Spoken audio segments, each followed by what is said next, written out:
I'm available 24/7 to help solve issues. Right. Call me 3 a.m. on a Sunday morning, I don't care. A cross-pollination of Thomas Edison and Tony Stark, Elon Musk. Were you a little naive when you thought I can easily build an electric car and a rocket?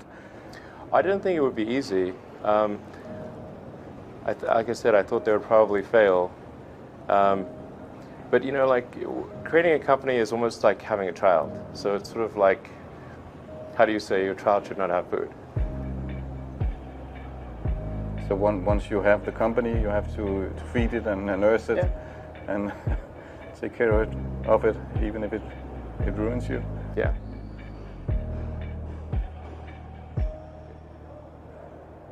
But suppose there were some tough times in 2008, end of 2008. How did you get through that period of crisis? Yeah. Can we just break for a second? Sure, of course. You want to wait a little while? Yeah, I sure hope it was worth it. Sure hope so. Sure hope it was worth it. It's everything. And I was borrowing money from friends to pay the rent. Well, I mean, Tesla really faced a severe threat of death due to the Model 3 production ramp. Essentially, the company was bleeding money like crazy, and just if we didn't solve these problems in a very short period of time, we would die. And it was extremely difficult to solve them. How close to death did you come? Within single-digit weeks. 22 hours a day, or like what? How many hours? I was working, so 7 days a week, sleeping in the factory. I worked everywhere I worked in the paint shop, general assembly, body shop. You ever worry about yourself imploding? Like it's just too much? Absolutely. No one should put this many hours into work. This is not good. People should not work this hard. They should not do this. It's very painful. Painful in what sense? It hurts my brain and my heart. Where do you come up with your best ideas? Are you on vacation, or are you kind of just like in the middle of the night you wake up and start drawing things down? Or you know, sounds really cliche, but like the shower is probably like you know, wake up and go to shower in the morning. And I think actually what's really happened is kind of stuff is percolated in the subconscious. Right. And it's not really occurring in the shower, but you're kind of getting the results of last night's, you know, computation, basically. Right. Whatever area that you get into, given that, you know, even if you're the best, there's always a chance of failure. So I think it's important that you really like whatever you're doing. If you don't like it, life is too short. You know, I'd say, and also if you like what you're doing, you think about it even when you're not working. I mean, it's something that your mind is drawn to, and if you don't like it, you just really can't make it work, I think. When you had that third failure in a row, did you think, I need to pack this in? Never. Why not? I don't ever give up. I mean, I'd have to be dead or completely incapacitated. Starting a business, I'd say, number one is have a high pain threshold. That's it.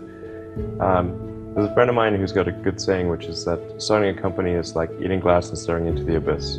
Okay, that's generally what happens, because when you first start a company, there's lots of optimism and things are great, and then so happiness at first is high. Then you encounter all sorts of issues, and happiness will steadily decline, and then you'll go through a whole world of hurt. And then eventually, if you succeed, and in most cases you will not succeed, and Tesla almost didn't succeed, came very close to failure. Then if you succeed, then after a long time you will finally get back to happiness. I think too is you got to make sure that whatever you're doing is a great product or service. It has to be really great. And I go back to what I was saying earlier, where if you're a new company, I mean, unless it's like some new industry or new market that, if it's an untapped market, or then you have more ability to,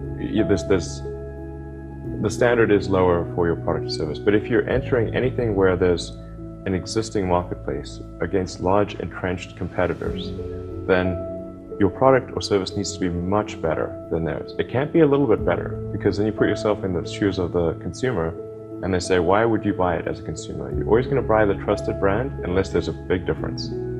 So a lot of times, you know, an entrepreneur will come up with something which is only slightly better. And it can't just be slightly better. It's got to be a lot better.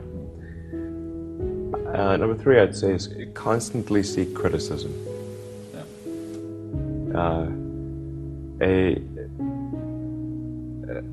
A well thought out critique of whatever you're doing is as valuable as gold. And you should seek that from everyone you can, but particularly your friends. Usually your friends know what's wrong, but they don't want to tell you because they don't want to hurt you. So lift you up, sort of. So they say, oh, I would encourage my friends, so I'm not going to tell him what I think is wrong with this product. It doesn't mean your friends are right, but very often they are right. And you at least want to listen very carefully to what they say. And to everyone, if you're looking for, basically,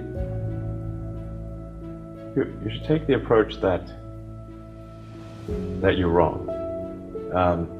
You know, that you, the entrepreneur, are wrong. Your goal is to be less wrong.